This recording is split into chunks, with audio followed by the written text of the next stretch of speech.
इसे जितना भी यहाँ पे जितना भी गवर्नमेंट लैंड है, गवर्नमेंट नहीं, ये ग्राम सभा लैंड है, ठीक है। इसमें इलीगल तरीके से पूरा इस तरह से स्टोन डस्ट गिरा करके रास्ता बनाया जाता है। तो अभी साइड में जितना भी आपका ये रैयत है उसमें पत्थर का टुकड़ा जा रहा है।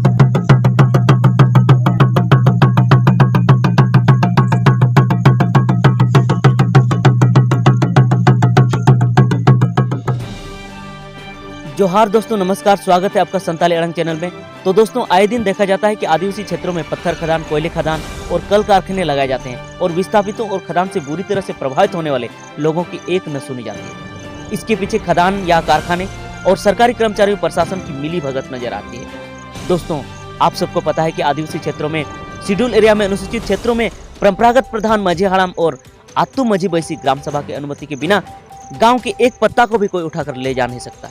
लेकिन फिर भी वर्तमान समय में झारखंड राज्य के संताल परगना के विभिन्न क्षेत्रों में पत्थर खनन के लिए प्रशासन ने अनुमति दे रखी है और धड़ल्ले से यहाँ पर खनन हो रहे हैं, जिससे लोगों को जान माल की हानि होती रहती है। निस्सहाय लोग विरोध करते रह जाते हैं और उनका गाँव खोखला होते रहता है।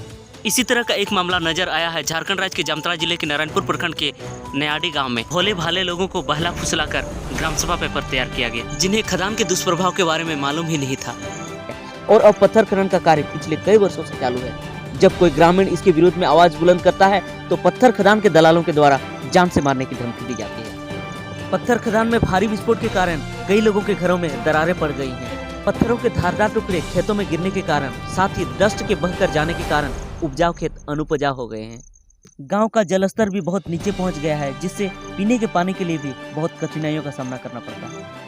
डायनामाइट ब्लास्टिंग से हो रहे भयंकर दुष्प्रभाव से तंग आकर पिछले 20 अगस्त 2023 को आतू माझी व मनोलाल मरांडी की अध्यक्षता में आतू माझी बैसी का एक बैठक बुलाया गया, जिसमें एक आदेश पत्र जारी करके नयाडी मौजा के किसी भी प्लॉट पर प्राकृतिक संपत्ति के खनन पर रोक लगाया गया। जब यह आदेश पत्र जामताड़ा जिला के उपायुक्त शशि भूषण मेहरा के माध्यम से जिला खनन पदाधिकारी दिलीप कुमार को प्राप्त हुआ तो पत्थर खदान का निरीक्षण करने के लिए 5 सितंबर 2023 को नयाडी ग्राम आए। लेकिन यहाँ भी देखा गया पत्थर खदान के दलालों के द्वारा ग्रामीणों को धमकी दी गई, लेकिन जिला खनन पदाधिकारी के सामने उन लोगों की एक न चली। इससे आप अंदाजा लगा सकते हैं, जब डीएमओ के सामने ही इन लोगों को कोई डर नहीं तो अन्य दिन ग्रामीणों को कितना डराया और धमकाया जाता है। दुर्भाग्य की बात यह है कि जानमाल की क्षति और विभिन्न गंभीर समस्याओं को बताते हुए ग्रामीण गिड़गिड़ाते रहे कि यह पत्थर खदान बंद कर दिया जाए, लेकिन जिला खनन पदाधिकारी ने तुरंत बंद करने का निर्णय नहीं लिया। हालांकि उन्होंने 1 सप्ताह के अंदर उचित कार्रवाई करने का आश्वासन दिया है। बता दें कि पत्थर खदान से एकदम सटा हुआ आदिवासियों का धार्मिक स्थल है, जहां गांव के नायके बाबा मुख्य पुजारी बोंगाबुरु अर्थात पूजा करते हैं। यह जानकर भी डीएमओ ने त्वरित कार्रवाई नहीं की। तो मैं डीएमओ से पूछना चाहता हूं कि अगर उस आदिवासी पूजा स्थल की जगह मस्जिद होता तो क्या उस समय भी यही करते? अगर उस जगह पर कोई हिंदू मंदिर होता तो भी यही करते? निश्चित रूप से दोस्तों, अगर उस स्थान पर कोई मस्जिद या कब्रिस्तान या मंदिर होता तो खनन के लिए पूर्व में ही अनुमति नहीं दी गई होती, और अगर लीज ग्रहीता धोखे से अनुमति ले भी लेता तो ग्रामीणों की शिकायत पर त्वरित कार्रवाई करते हुए खदान को बंद कर दिया जाता। लेकिन दोस्तों, यहाँ शिकायत करने वाले भोले भाले प्रकृति पूजक आदिवासी हैं, इसलिए इनकी सूद लेने वाला कोई पदाधिकारी और जनप्रतिनिधि नहीं है। सिर्फ यहाँ ही नहीं, अन्य अनेक स्थानों पर यह देखा गया है कि इनके धर्मस्थल को शौच स्थान, लेटरिन प्लेस जैसा मानकर आए दिन आदिवासी देवी देवताओं की बेइज्जती करते रहते हैं।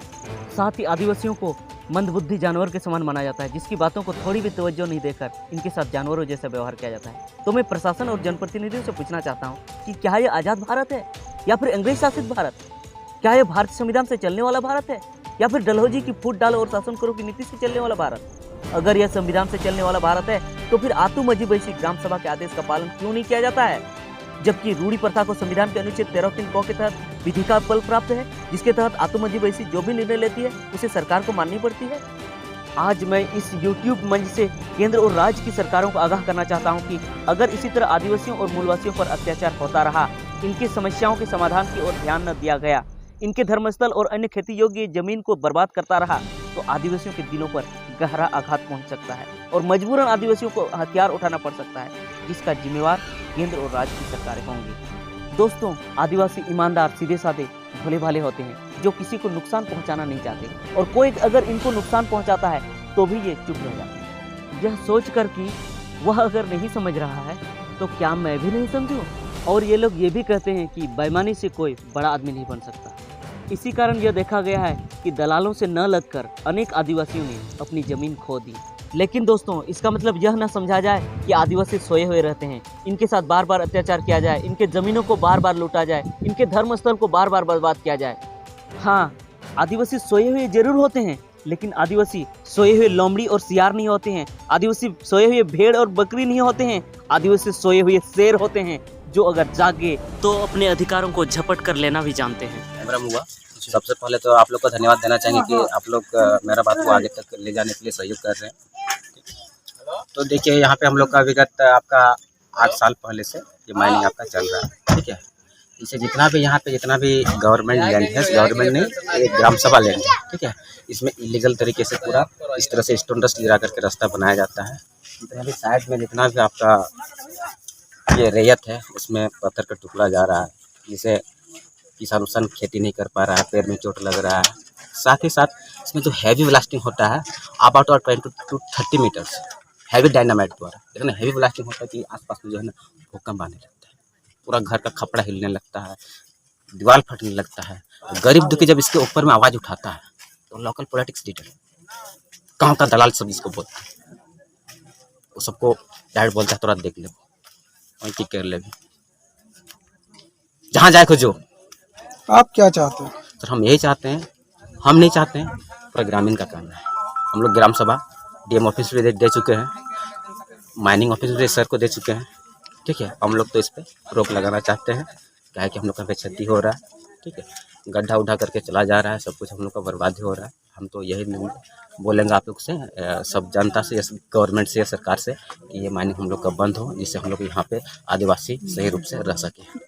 आपका कहना है कि जो यहाँ हो रहा है खनन, वो मानक को ध्यान में रख के नहीं हो रहा है, अनदेखा किया जा रहा है। अनदेखा किया जा रहा है, इसके बाद बहुत सारा चीज को डिस्ट्रॉय किया जा रहा था, डिस्ट्रॉय किया जा रहा है, जिससे पहले ग्रामीण को इलेक्ट्रेट यहाँ पे जितना है, साक्षरता दर यहाँ नहीं है, ना के बराबर है, ठीक है। इसलिए सबको पता नहीं था कि क्या होगा नहीं होगा। जब अभी रिसेंटली इसको मैंने रिसेंटली जो पता चल रहा है, जो इफेक्ट पड़ रहा है डे टू डे लाइफ में, यही रीजन से हम लोग ये आवाज को अपना उठा रहे हैं, बुलंद कर रहे हैं। मैंने विशेष आपको रास्ता का प्रॉब्लम है? रास्ता नहीं, इसमें डायनामाइट मार रहा है, ये भी है। इसे जो जा रहा है स्टोन डस्ट वगैरह, जहाँ तहाँ लैंड कब्जा हो रहा है, ये सब माइनिंग में तो डायनामाइट लगेगा ही, इसमें दो मत नहीं है। देखिए माइनिंग में भी, देखिए माइनिंग में उसमें सर्टिफिकेट रहता है कि वो सब ब्लास्टिंग करने का, लेकिन उसमें भी लिमिट होता है आपका, ठीक है। माइनिंग है तो ये नहीं कि ब्लास्ट कर दे के पूरा दुनिया हिल जाए, नहीं, वैसा तो है कि नहीं। उसमें भी लिमिट होता है कि जिससे कोई भी जान या माल का हानि ना हो, वो अपना लिमिट और क्राइटेरिया को ठीक है। तो दोस्तों, आज की वीडियो में बस इतना ही। अगले सप्ताह मैं आप लोगों को बताऊंगा कि नयाडी ग्राम के पत्थर खदान से संबंधित ग्रामीणों की इन समस्याओं का डीएमओ के द्वारा क्या कार्रवाई की जाती है। अंत में सबों को वीडियो देखने के लिए तहे दिल से जोहार।